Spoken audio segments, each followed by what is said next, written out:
Now, I don't know about you, but the month of March had felt like an entire year to me. So many things happened in that month that I'm not going to get into, but let's just say that I've been incredibly happy to see April on my calendar instead of March. I am very cognizant that we are in the second week of April. However, I have been trying to be less doom and gloom about things, at least in my personal life, because we already have enough doom and gloom around us. So I thought it would be nice to highlight the things that I enjoyed in March and write down my favorites from the month. And seeing as I have gotten into junk journaling / scrapbooking this year, I thought why not make it into a spread, film it, and record a voiceover where I go into each item in more detail. So that is what I did, and that is what you're watching or listening to. As a side note, this is not part of the script, but this is my second time recording this voiceover because the first time I did, I used my headset on my laptop. And the entire time you can just hear my laptop's fan whirring like crazy, like an actual nuclear reactor. May or may not be related to the fact that my laptop is a 2013 MacBook Pro, but we keep it pushing. So now I'm recording on my iPad in the Voice Memos app with just the basic Apple headphones. We make do. Anyway, welcome to the Typing Teacup, my digital tea room where I discuss books, writing, cultural opinions, and whatever hobby is currently capturing my interest. If you're enjoying what's being served so far, feel free to peruse around the selections on offer, maybe even consider becoming a regular. While you contemplate that, let's get back to my March favorites. The number one MVP of March is not very related to digital experiences or material goods, and that is black tea with honey and milk. In the last few years, I've very much become a tea person, but more recently I've discovered that if I add milk and honey to the black tea I regularly drink, it actually develops a flavor that is very similar to boba milk tea, which I guess would be quite obvious because it's literally in the name, and they often use brown sugar, which can be substituted for honey in my limited experience at least. So it's nice to know that I have boba at home. It's part of my morning routine now, and I have been loving it. I'm still doing it and carrying it over into April, if you're curious. Now, in terms of digital experiences, Stardew Valley definitely takes the top spot for March. If you've played Minecraft before, you know how you get those 2-week phases where you're truly and well obsessed with the game and the world / server that you're playing on. I experienced something very similar, but arguably more intense with Stardew Valley, though I have played Minecraft for years at this point. Every 3 months or so, typically when I have some kind of downtime from my responsibilities, I will remember that Stardew Valley exists, and it will lead to my family and friends wondering if I exist anymore, because I will spend unending hours on it, whether it's in a new save or a pre-existing one. That game, I swear, is laced with something, because if I'm not playing it, then I'm watching other people play it, or planning my farm for the next time I play it. It's like the Junimos themselves move into my brain and demand my time as offering. Because I just keep engaging with the game until I literally get sick of it or I get too busy for it, and the cycle repeats. The next digital experience that I really enjoyed in March is very niche, and I hope this doesn't age like milk. But I had really enjoyed the abandoned horror Minecraft series, though it's honestly quite hard to categorize because it's not like a mod that anybody can play, and it's not a public server either. The best description that I have seen for it is it's a D&D game master running their campaign and story using Minecraft, and the players are different YouTubers playing this campaign solo. It's not a team effort. On the player side, at least.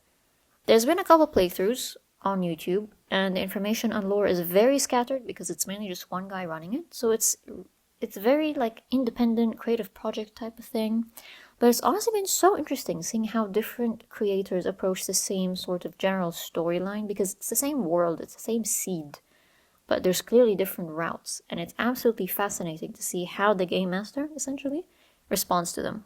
So every playthrough is unique and interactive, and it sounds like I'm doing promo for the series, but I feel I have to provide quite a bit of explanation because it's quite niche and unique even in its own niche of Minecraft horror, but let's just move on now. Since I've decided to put some more work into this channel, and I guess a project as a whole, I've been getting more into different creative mediums. So I've got junk journaling and scrapbooking, as you can see, and throughout the process of figuring out how to share my creative endeavors to the world, I've also been dabbling with digital scrapbooking using Canva, Pinterest, and the basic editing tools they offer because I'm not paying for Canva, not right now at least. And as I was writing the script, I remembered that also sometimes people would scan physical paper scraps or stickers or, that kind of thing, and use the scanned images as assets in their digital graphic design. And I still love the multimedia aspect of it, and I really want to try doing that. Maybe I'll do it as part of like an experimentation video, or I'll bring it up in an April favorites video, or May favorites, who knows. Okay, let's do a quick fire round of the next few things on the list so we can move on to the next section. First up, digital camera photos. I am not fully immune to the analog trend sweeping the internet right now because there's just something so engaging about taking photos with a proper camera and the haptic feedback that you get from it rather than just a phone, with a flat screen, touchscreen and everything. Don't get me wrong, the photos on both devices are great, but there's just something unique about digital camera photos. Next thing, the shutting down of Sora, the AI service that makes AI videos stop. I have a whole video planned about my multi-pronged hatred of generative AI. And honestly, it's looking more like a video essay with proper research. So I won't get into it too much right now, but I have been praying for times like these, and I'm so happy that it's finally happened. I hope that it's just the first domino in a long sequence of cascading dominoes that leads to the implosion of AI, generative AI. Because I know there's good applications for AI and machine learning, but very specifically generative AI, I need to see its death before my death. A quick music interlude before I get into the few material goods that I had enjoyed in March. I recently come across some K-pop music that's been remixed into a more Y2K city pop style, and they're honestly really, really good. I'm debating making a playlist on my laptop, just like locally, not sharing it with anybody. That's just remixes and some really good covers, because obviously they're not on streaming services. Here are the ones that I've been listening to, and these creators are so skilled, though I haven't listened through their discography, if you will. However, you should check them out if you're big into K-pop, because I'm more of a very casual listener than a dedicated fan to anything. Now let's get into the material favorites of the month of March. My Star Paper Puncher had become my absolute beloved. I still love it, though I haven't used it as much in April, but it had definitely become my favorite scrapbooking tool. I specifically loved using it to punch stars in sticky note paper, for its bright color, and then writing on each star, like either a letter or a number, and then using those as to make titles. Seeing them just gives me so much joy, even if it takes a while to, punch every star, write on it, position it, tape it down. But it's very worth it in the end. They just look so cute on covers or in pages, and it's a handmade thing, so I kind of did it just like while on call with friends or during uni classes, which is not great, but there are worse things that you could do in a uni class than punch paper stars, so let's just move on. Now the star puncher is actually stored in my next March favorite, which is my hobby trolley. I actually bought it at the end of March, so it was a very recent purchase when I wrote the script, though now it's been 2 weeks, a little more. But honestly, it is an angel made out of metal, because my desk looked like an actual travesty, with all of my scrapbooking materials, my stationery, my notebooks, my laptop, my monitor, all of that and more on a 1.3 meter desk. It was not working. I barely had room to maneuver things around, and my brain is already so cluttered all the time. I don't need constant physical clutter to exacerbate the problem. Though I don't want to exactly encourage people to spend money on things they don't need, but if you feel like your workspace is kind of getting colonized by your hobby supplies, maybe just, think about if getting a trolley would work for you, because it can be very helpful, especially if you're the type of person to move from one place to another and take all of your materials with you.